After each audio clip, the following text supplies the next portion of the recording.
Hello my dear students, welcome you all. APPSC కానీ టీఎస్పీఎస్సీకి సంబంధించినటువంటి పోటీ పరీక్షల్లో అత్యున్నత టాప్ మోస్ట్ ఎగ్జామ్ అంటే గ్రూప్ 1. ఎందుకు ఈ అభ్యర్థులకి గ్రూప్ 1 పట్ల అంత craze?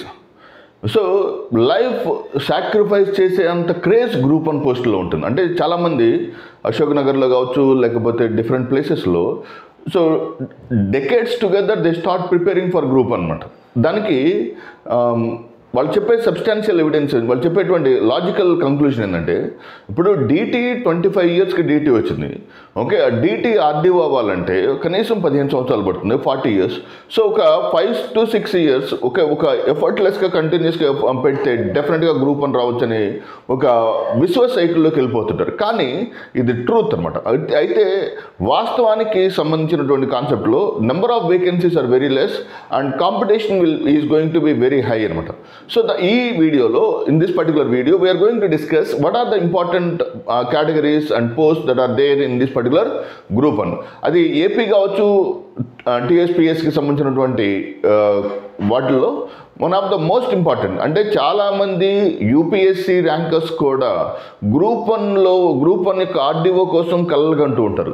So CAPF, central armed police ఫోర్స్లో అసిస్టెంట్ కమాండెంట్గా వర్క్ చేస్తున్నటువంటి several of my friends they tried for group 1. RDO ఉన్నంత craze you cannot imagine in any particular job అనమాట.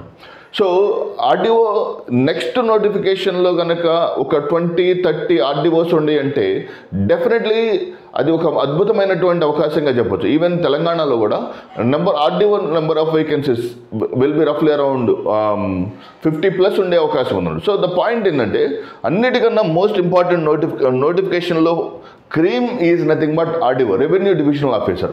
ఈ రెవెన్యూ డివిజనల్ ఆఫీసర్లో so which is almost age, minimum age is 18 years and the maximum age upper limit is general క్యాండిడేట్స్కి 42 and reserved కేటగిరీలో ఉండే వాళ్ళకి 47 and it plus ఇది increase అవుతూ ఉంటుంది. అండ్ కమింగ్ టు ద ఈ job is one of the phenomenal job, particularly direct conferred IAS అవడానికి అవకాశం ఉందన్నమాట. సో మీరు పెట్టేటువంటి అంటే గ్రూప్ 2కి పెట్టేటువంటి ఎఫర్ట్స్ని కొంచెం సిస్టమేటిక్గా తీసుకుని వస్తే గ్రూప్ 1లో you can able to get that. Okay, so నేను ఓన్లీ ఆబ్జెక్టివ్కే సెట్ అవుతాను, నాకు ఈ ఎఫర్ట్స్ లేవు అని మాత్రం ఎప్పుడూ నువ్వు తక్కువ చేసుకోవద్దు. Okay, you can have greater level of potential.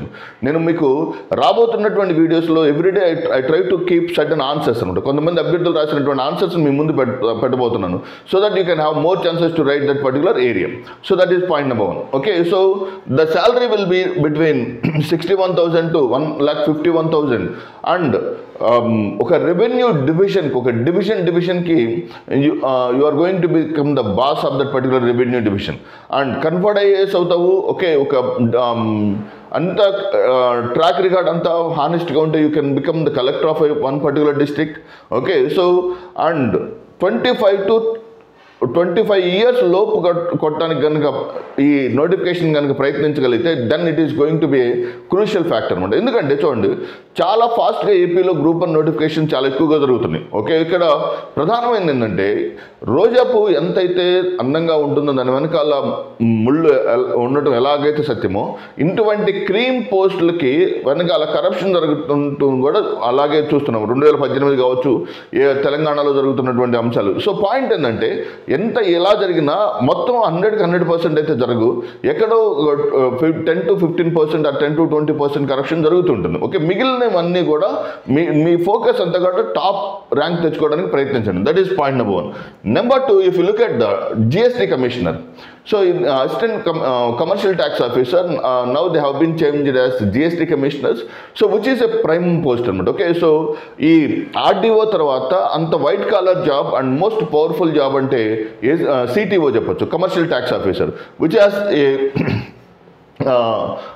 Great role in particular commercial టాక్సేషన్లో కూడా దీనికి చాలా ఇంపార్టెన్స్ ఉందన్నమాట. Okay, so number 3 is nothing but so IPS అవడానికి one of the shortest route. Okay, so for example there are 3 routes to become IPS. Direct UPSC civil service కొట్టి direct అవటం. Number 2 CAPF central armed police force ద్వారా assistant commandant deputy కమాండెంట్గా చేస్తూ తర్వాత కొన్నాళ్ళ తర్వాత సర్వీస్ని సాక్రిఫై చేసి 10 years IPS అవటం. Whereas in the case of direct DSP, so which is a very easy way, కానీ అంత ప్రిపరేషన్ కావచ్చు, ఆ ప్రాసెస్ మీరు గ్రూప్ 2కి ఏదైతే చదువుంటారో దాన్ని కొంచెం రిఫైన్ చేయటం. అదే ఎకానమీ, అదే పాలిటీ, అదే SNT, అదే హిస్టరీ, అదే జాగ్రఫీ, కానీ స్ట్రక్చరల్గా దాన్ని కొంచెం మౌల్డ్ చేసుకుంటూ తీసుకొస్తే then it is going to be a very important crucial factor for your success అనమాట. So that is the important area. DSP కనుక ఎంటర్ అయితే కెరీర్లో, okay, so definitely additional DG వరకు కూడా ఉండొచ్చు. ఓకే, సో ఎంత ఎర్లీగా మనం ఎంటర్ అవుతున్నాం అనే దాని మీద ఆధారపడి ఉంటుంది. And very important problem with the DSP is age limit.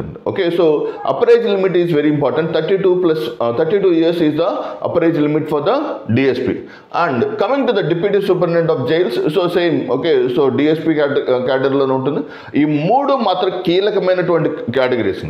Number 1 RDO, number 2 municipal commissioner, number 3 is DSP. Okay, next one is nothing but fire officer. Okay, so it also comes under that particular category.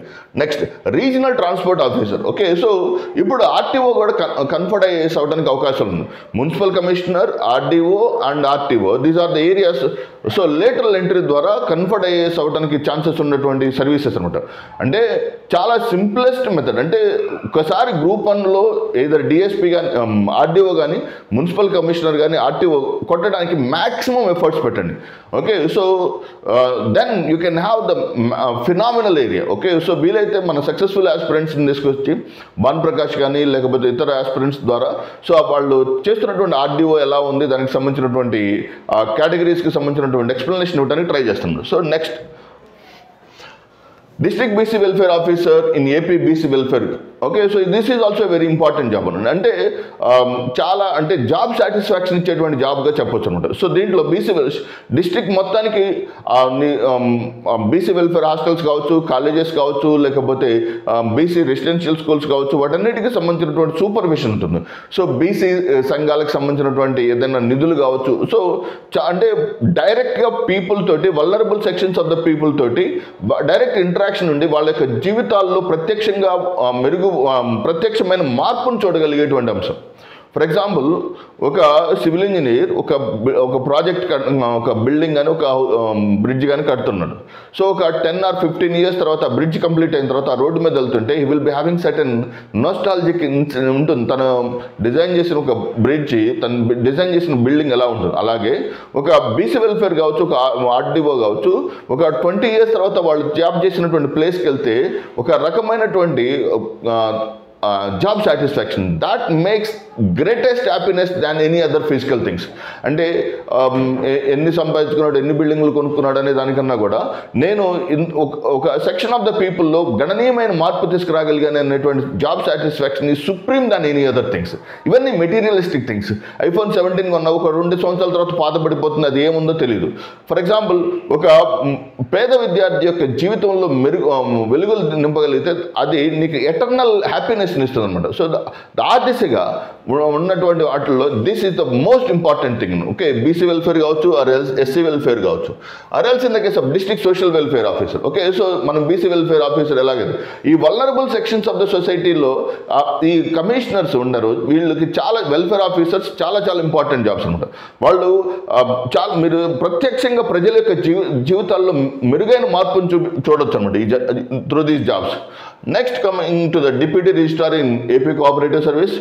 Okay, so somewhat good, but so top 5 to 7 vacancies. RDO కావచ్చు, DSP కావచ్చు, municipal commissioner, commercial tax officer and ఈ other categories like ఈ RTO లాంటి ఈ 5 jobs మాత్రం చాలా phenomenal jobs అనమాట. Next, prohibition and excise superintendent in AP excise service. So this is a very important thing. Okay, so ఈ ఒక particular okay so excise related ఏరియాస్లో నీకు పవర్ వస్తుంది, కొంతవరకు సాధ్యత అంటే యూనిఫామ్ సర్వీసెస్ చూడండి, 4 యూనిఫామ్ సర్వీసెస్ ఉండి.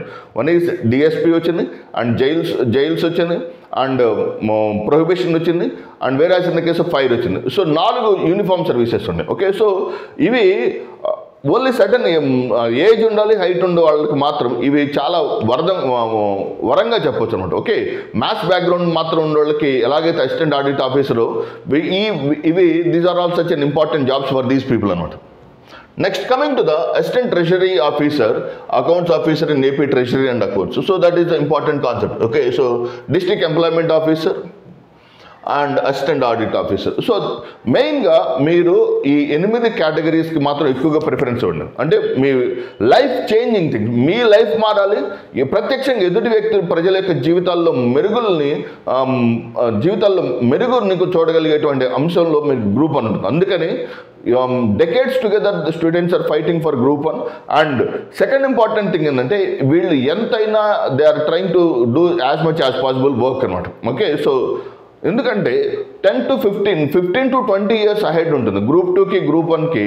ఆ క్యాడర్లో కావచ్చు, ప్రమోషన్లో కావచ్చు, కొన్ని పోస్టులు చూస్తే గ్రూప్ 2లో ఎంటర్ అయిన తర్వాత గ్రూప్ 1 స్థాయికి రావడానికి కొన్ని కేటగిరీస్లో అయితే మ్యాక్సిమం 20 ఇయర్స్ టైం పడుతుంది. సో అందుకని they try to do as much as possible work. నేను చెప్పేది ఏంటంటే గ్రూప్ 2 అభ్యర్థులు గ్రూప్ 1కి ఇంటిగ్రేట్ చేసుకుంటూ చదవండి. Okay which is very important for your examination point of view. Okay so I hope you understand this concept. Thank you very much. All the very best.